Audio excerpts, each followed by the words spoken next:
తెలియజేస్తున్నామండి. శ్రీలాడ్ గారి కొరకు ఏర్పాటు చేయబడిన పాత నిబంధన పాఠ్య భాగము ఎస్తేరు గ్రంథము 4వ అధ్యాయము 9వ వచనం నుండి 17వ వచనం వరకు ముందుగా ఇంగ్లీష్లో శ్రీమతి జయశ్రీ గారు వచ్చి చదివినిపించవలసిందిగా మనం చేస్తున్నాము.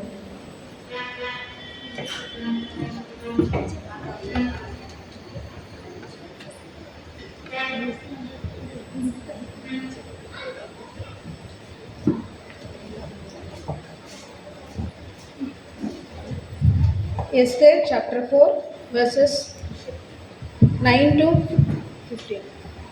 15. And the Hittites went and told Esther that what Mordecai had said. Then Esther spoke to Hittites and commanded him to go to the Mordecai and say, all the king's servants and the people of the king's provisions know that if any man or woman goes to the king inside the inner court without being called, there is but one law to be put to the death, except the one to whom the king holds out the golden scepter, so that he may live. But as for me, I have not been called to come into the king these 30 days. And they told Mordecai what Esther had said. Then Mordecai told them to reply to the Esther, do not think to yourself that in the king's palace you will escape any more than all the other Jews. For if you keep silence at this time, relief and deliverance will rise for the Jews from another place. But you and your father's house will perish. And who knows whether you have not come to the kingdom for such a time for this.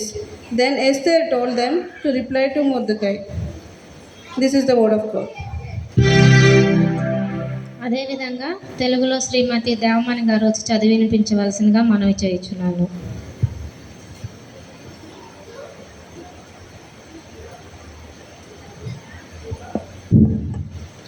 Women సండేకి ఏర్పాటు చేయబడిన వాక్య భాగము పాత నిబంధన పాఠము ఎస్తేరు గ్రంథం 4వ అధ్యాయం 9 నుంచి 17 వచనాలు ఈ విధంగా రాయబడి ఉన్నది. అంతటా ఎస్తేరు మొర్దెకైతో చెప్పమని హతాకునకు సెలవిచ్చినదేమనగా, పిలువబడక పురుషుడే గాని స్త్రీయే గాని రాజు యొక్క అంతర్గృహమున ప్రవేశించిన ఎడల బ్రతుకున్నట్లు రాజు తన బంగారపు దండమును ఎవరి తట్టు చూపునో వాని తప్ప ప్రతివాడు సంహరింపబడునున్న కఠినమైన ఆజ్ఞ కలదని రాజసేవకులందరికీ అతని సంస్థానంలోనున్న జనులకందరికీ తెలిసైనది. నేటికి 30 దినముల నుండి రాజు యొద్దకు ప్రవేశించుటకు నేను పిలువబడలేదని చెప్పమనెను. వారు ఎస్తేరు యొక్క మాటలు మొర్దెకైకు తెలుపగా, మొర్దెకై ఎస్తేరుతో ఇట్లు ప్రత్యుత్తరం ఇచ్చి, రాజనగరులలో ఉన్నంత మాత్రము చేత యూదుల కంటే నీవు తప్పించుకొందువని నీ మనసులో తలంచుకునవద్దు. నీవు ఈ సమయమందు ఏమీ మాట్లాడక మౌనంగా నున్న ఎడల యూదులకు సహాయమును విడుదలయ్యు మరి యొక్క దిక్కు నుండి వచ్చును గాని నీవు నీ తండ్రి ఇంటి వారును నశించుదురు. నీవు ఈ సమయమును బట్టియే రాజ్యమునకును వచ్చితివేమో ఆలోచించుకోమని చెప్పమనెను. అప్పుడు ఎస్తేరు మొర్దెకైతో మరలా ఇట్లనెను, నీవు పోయి షుషానునందు కనబడిన యూదులకందరినీ సమాజ మందిరమునకు సమకూర్చి నా నిమిత్తమున ఉపవాసం ఉండి 3 దినములు అన్నపానములు చేయకుండుడి. నేనును నా పనికత్తెలను కూడా ఉపవాసముందుము. ప్రవేశించుట న్యాయయుక్తముగా నున్నను. నేను రాజు యొద్దకు ప్రవేశించుదును. నేను నశించిదను. అట్టువలనే మొర్దెకై బయలుదేరి ఎస్తేరు తనకు ఆజ్ఞాపించిన ఎంతటి ప్రకారము జరిగించెను. ఈ వాక్య భాగం ఇంత పర్యంతం.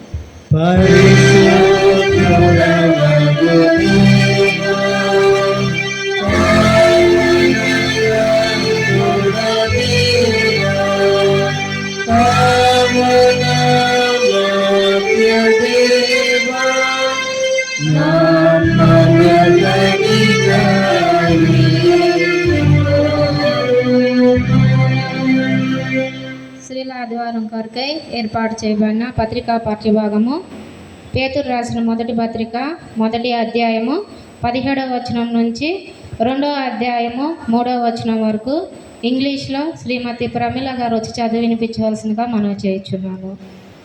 దయచేసి పిల్లల్ని మీ దగ్గర కూర్చోబెట్టుకోనండి, వాళ్ళు తిరుగుతూ ఆటలాడుతున్నారు. ఎవరి పిల్లల్ని వాళ్ళ దగ్గర దయచేసి కూర్చోబెట్టుకోనండి.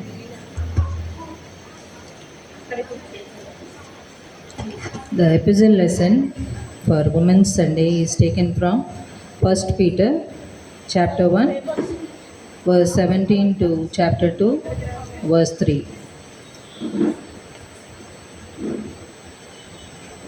Chapter 1 from 17. Since you call on a Father who judges each person's work impartially, live out your time as foreigners here in reverent fear. For you know that it was not with perishable things such as silver or gold that you were redeemed from the empty way of life handed down to you from your ancestors, but with the precious blood of Jesus Christ, a lamb without blemish or defect. He was chosen before the creation of the world, but was revealed in these last times for your sake. Through him you believe in God, who raised him from the dead and glorified him, and so your faith and hope are in God. Now that you have purified yourself by obeying the truth, so that you have sincere love for each other, love one another deeply from the heart. For you have been born again, not of perishable seed, but of imperishable, through the living and enduring word of God. For all the people are like grass, and all their glory is like the flowers of the field. The grass withers and the flowers fall, but the word of the Lord endures forever. And this is the word that was preached to you. Therefore, rid yourself of all malice and all deceit, hypocrisy, envy, and slander of every kind. Like newborn babies, crave pure spiritual milk, so that by it you may grow up in your salvation. Now that you have tasted the Lord is good. May God bless this word in our hearing. అదేవిధంగా తెలుగులో శ్రీమతి సుమన గారు వచ్చి చదివి వినిపించవలసిందిగా మనం చేయించున్నాము.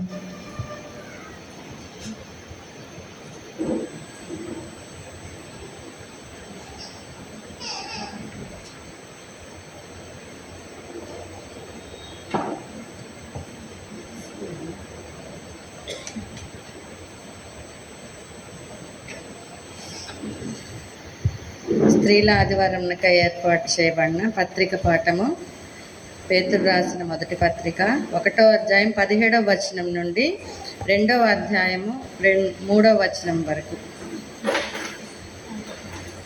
పక్షపాతము లేకుండా స్త్రీలను బట్టి ప్రతి వానిని తీర్పు తీర్చువాడు తండ్రి అని మీరు ఆయనకు ప్రార్థన చేయుచున్నారు కనుక మీరు పరదేశులై ఉన్నంత కాలము భయముతో గడుపుడి.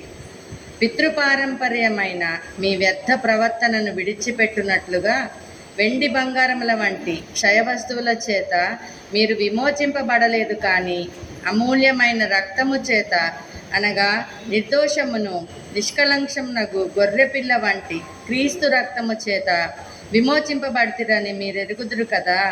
ఆయన జగత్తు పునాది వేయబడక మునిపే నియమింపబడను, కానీ తన్ను మృతుల్లో నుండి లేపి తనకు మహిమనిచ్చిన దేవుని ఎడల తన ద్వారా విశ్వాసులైన మీ నిమిత్తము కడవరి కాలమందు ఆయన ప్రత్యక్షపరచబడను. కాగా మీ విశ్వాసమును నిరీక్షణయు దేవుని యందు ఉంచబడి ఉన్నవి. మీరు క్షయబీజము నుండి కాక శాశ్వతమగు జీవము గల దేవుని వాక్య మూలముగా అక్షయ బీజము నుండి పుట్టింపబడిన వారు కనుక నిష్కపటమైన సహోదర ప్రేమ కలుగునట్లు మీరు సత్యమునకు విధేయులవుట చేత మీ మనస్సులను పవిత్రపరచుకున్న వారై ఉండి ఒకనికొకడు హృదయపూర్వకముగాను మిక్కటముగాను ప్రేమించుడి. ఏలయనగా సర్వశరీరులు గడ్డిని పోలినవారు, వారి అందమంతయు గడ్డి పువ్వు వలె ఉన్నది. గడ్డి ఎండును, దాని పువ్వును రాలును, అయితే ప్రభువు వాక్యము ఎల్లప్పుడూ నిల్చును. మీకు ప్రకటింపబడిన సువార్త ఈ వాక్యమే. ప్రభువు దయాళుడని మీరు రుచి చూచియున్న ఎడల సమస్తమైన దుష్టత్వమును, సమస్తమైన కపటమును, వేషధారణను, అసూయను, సమస్త దూషణ మాటలను మాని కొత్తగా జన్మించిన శిశువులను పోలిన వారై నిర్మలమైన వాక్యమును పాలన వలన రక్షణ విషయములో ఎదుగు నిమిత్తము ఆ పాలన అపేక్షించుడి. దేవుడి ఈ వాక్యం దీవించుగాక.